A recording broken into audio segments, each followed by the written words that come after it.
Hello everyone. Hope you all are doing good and you all are in good health. So today what happened was my mama was called even after her working hours. She's a nurse, so after her working hours, she came back home, but she was called again for an emergency case. So I went along with her to the hospital because it was late at night, so thought to accompany her. She asked me to, and it was really impromptu. So I just went.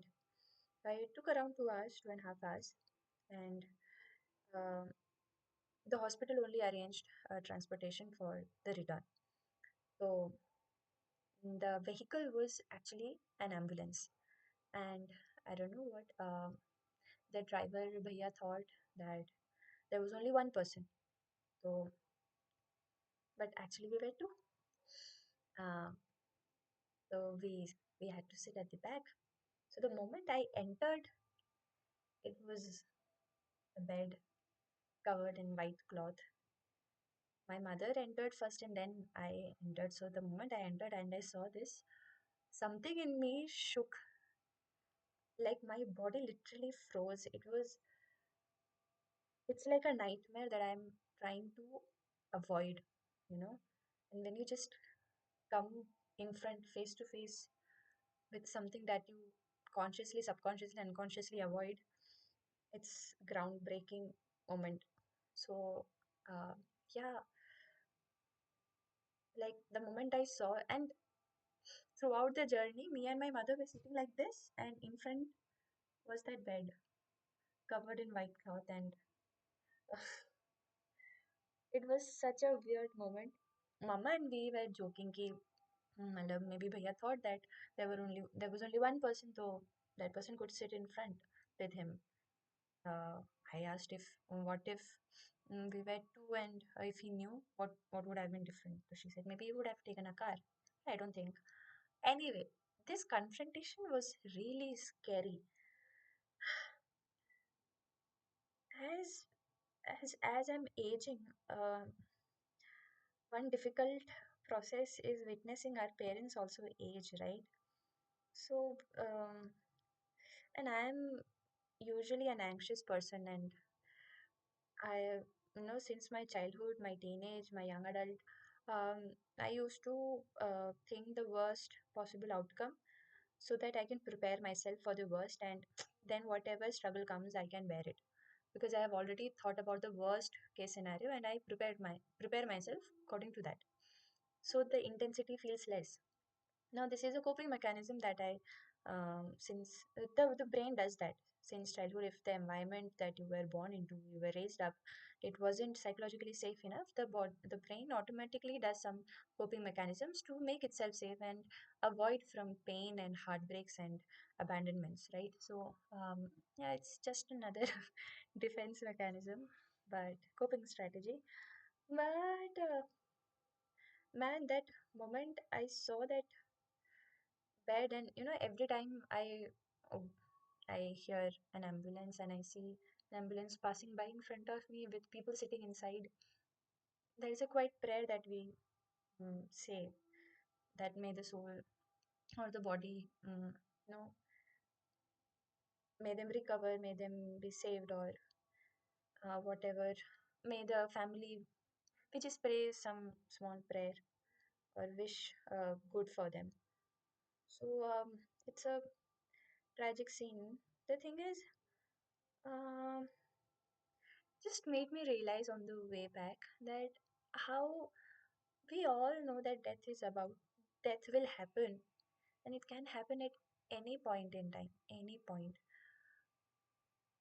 And the saddest part is we never know the last moment we'll be sharing with someone, right? It's crazy. Now, in philosophy, most of the schools of philosophy perceives what they perceive is that death is only a separation. It is not the end. Now, death anxiety is something which comes from fear that you are losing something, or you are losing the self, and uh, its impermanence, and you feel that you you lose something, yeah, etc. But in philosophy, uh, in across religion, what it says is that that the soul goes back to its source where it came from, Atman and Brahman. That's what in Vedic um, literature it says. So even across Christianity, Islam, um, Sikhism, in Buddhism there is no Atman Brahman, just cycle of karmic, and there is no differentiation per se, such as the supreme source, that is the supreme consciousness out there, to which the soul goes back, and we, the self, the body, the smaller particle, Atman. So, according to Vedanta, it says that the supreme is experiencing itself from a limited source of uh, sources, as in the senses are limited, right? You can't see beyond certain hertz. You can't hear beyond a range of certain hertz. So that's a limitation. Uh, so yeah, that's all. Really, I'm not going into that right now. So the thing is,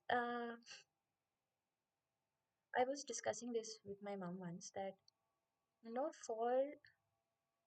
for the person who is dying, maybe they won't know that they have passed away, and it, for them it could be like going back into sleep.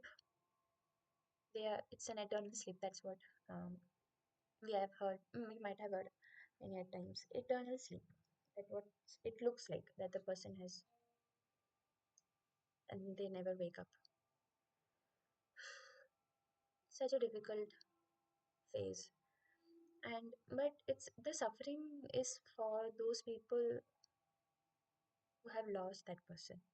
Their absence that causes a lot of grief and void, which is so difficult to process, and it feels unfair to move ahead in life without them, have any pleasures in life without them. It's a phase. Grieving is a healthy process. It's important to grieve, but that grief is so difficult. So, I have had a lot of dreams where I have felt death, as in I know that I died, and the moment I know that I died there, I wake up here, like in another dream while I'm sleeping. It's like Inception. It's crazy. So that makes me wonder that what if this whole life is it's just one single dream. Once I die here, this dream is over and I wake up in another dream. I wake up from another dream, or I wake up from this dream as another self. It's crazy. I mean, it's just a hypothesis, not necessarily true. It's just my crazy mind thinking about the possibilities. If we think from this perspective, then parallel universe, multiverse makes sense, but it's not scientifically proven, so we can't really argue about it. Anyway, so once I had this crazy dream recently, that I was with my parents at Lajpat Nagar market, and suddenly people started running from here to there, and I could sense something is off.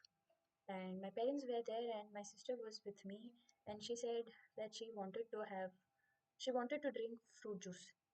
I said okay, so let's go. So we told parents, we came, we walked this side, and that's when people started running. But we didn't pay much attention, and we asked the bhaiya to give us the drink. And the next moment I can think of is that I'm inside, not inside, but somewhat broken building, and there were terrorists around.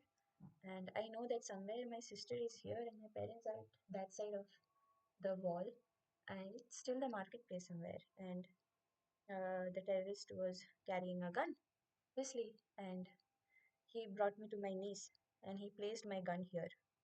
Oh, my gun. He placed the gun here, and I was on my knees and I was bowing down, and I was like, okay, I'm ready. I'm about to die. And I think somewhere my sister was there, standing or sitting. She was also captured, I guess. She was witnessing. So I felt sadness for her and for my parents because I couldn't say a goodbye. Mm, sorry about that. So I couldn't say a goodbye, and somewhere I knew that this death is not permanent separation, that there is a world out there, outside this body, outside this world, and it's transcending. So it's difficult for everyone to understand this concept. So I won't be able to explain that to them. So for them, it would be like a permanent loss. But again, it's my belief. It need not be true. But this belief kind of helps with this separation anxiety that, oh my God, once we die, are we never going to meet? But then this hope that we are a we are a part of a greater source, and death is not really a separation, but it's like a union, and after everyone's time is up, we are gonna unite back. So that's a really beautiful hope that death is not the end. In fact, it's just another phase, another beginning. Like, I remember once this one of my favorite priest told me it's such a beautiful perspective.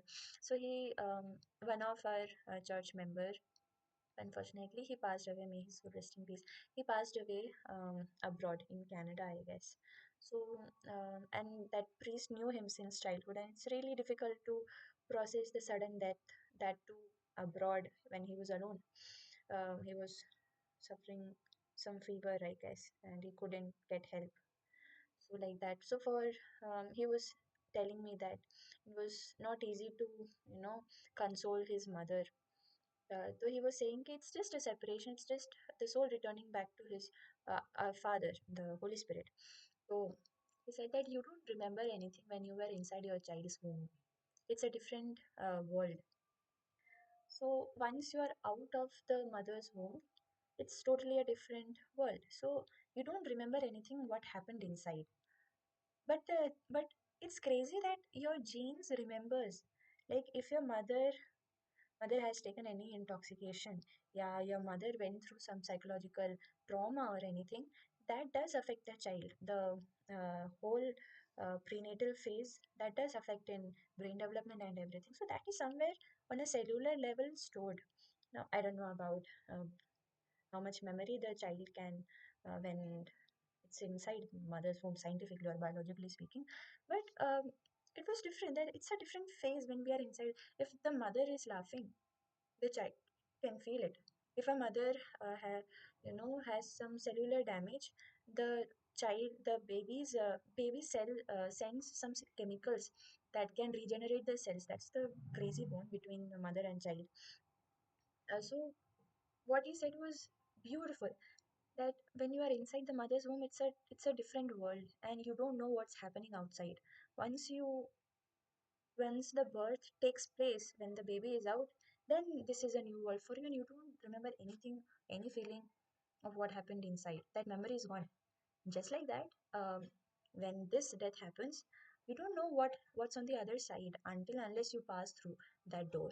So it's just a different transition, another phase, and you won't remember what happened in this life. Now, when we talk about past life regression, people do like in a deep hypnosis state.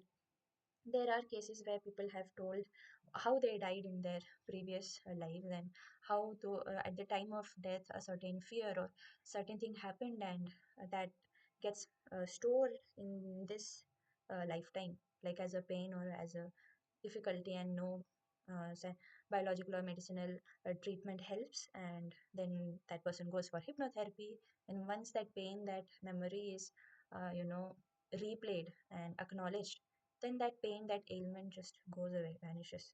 Like crazy. But still, when we talk about this, it sounds a different zone, and it comes with a lot of wisdom. But I don't know how matter I prepare myself for the worst.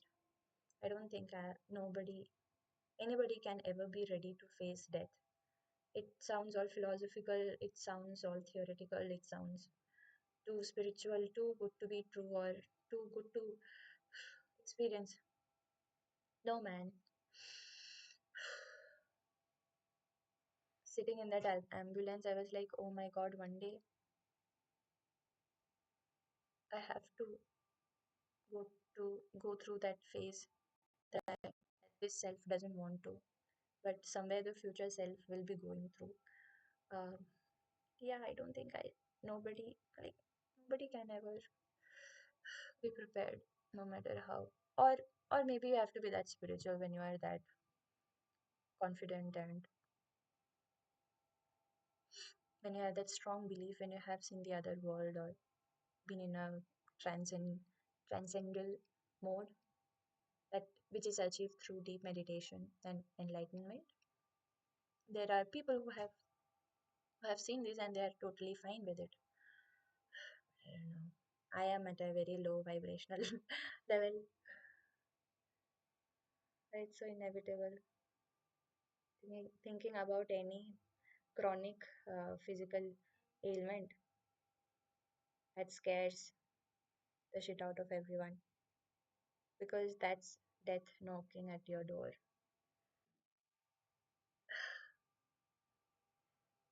At this point of time, my mind wants to run away to childhood, because that phase was so carefree, safe, when you have adults in your life who can take care of everything, when you have so many backups and unconditional love, where you feel always protected. But adulting, as you adult, you realize that those backups will be gone one by one. It's so difficult to process. Yeah, it's 111. Anyway, I hope, I pray that we all have strength, resilience to go through that phase. We all have to, and we all will be gone one day. We won't even exist. Names forgotten, addresses lost, records destroyed, data gone, videos deleted, everything erased. You didn't even exist. It's crazy. What's the point? Anyway, this is too late. It's too late. It's 1 o'clock, 1 a.m. And I think I'm thinking too much now.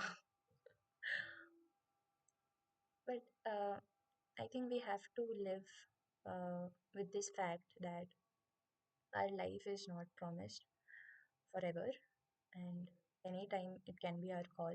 So do the best, always do the best, always be kind, and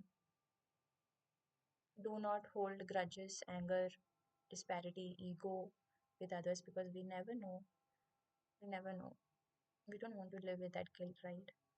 So just, if you have any cold bond, cold war going on with anyone, or warm bond turned cold, just call up that person, text them, tell them that you still care. It's the ego that doesn't want to surrender. Just ask yourself, is the ego important or the friendship, the bond important? Would you regret? What would you regret if that person just. Ah, I mean, we should not wish such, God forbid, but this is a fact that it's a very sad, bitter, ugly truth which we don't want to accept. So let's not do that. Let's not part away with grudges and negative emotions towards each other. So just call up that person and try to heal that bond. Maybe not heal, but be on good terms, or just pay respects to each other. Even though that connection can't be brought back like before, it's okay, but at least you can respect. So call those friends, those relatives, or your family members, that colleague or that teacher, or anyone who caused pain or you have grudges towards. Um, regrets, or you have revenge towards. Forgive and seek forgiveness because life can be lived only once, and make sure you live with lesser regrets. So, yeah. And do the best. Fulfill your small dreams, small, achievable dreams. Don't keep it for tomorrow or for next week or for next month. You never know. Life tomorrow is never promised. So just go and live your life. Look who's saying. But I am living my life. Trust me. My world is my parents. It's not a defense, or I'm not trying to defend myself, not trying to prove myself, but my parents are my world. And my family comes first. I I love them. Without them, there is no world for me, I guess. And maybe it's a strong attachment. Mm.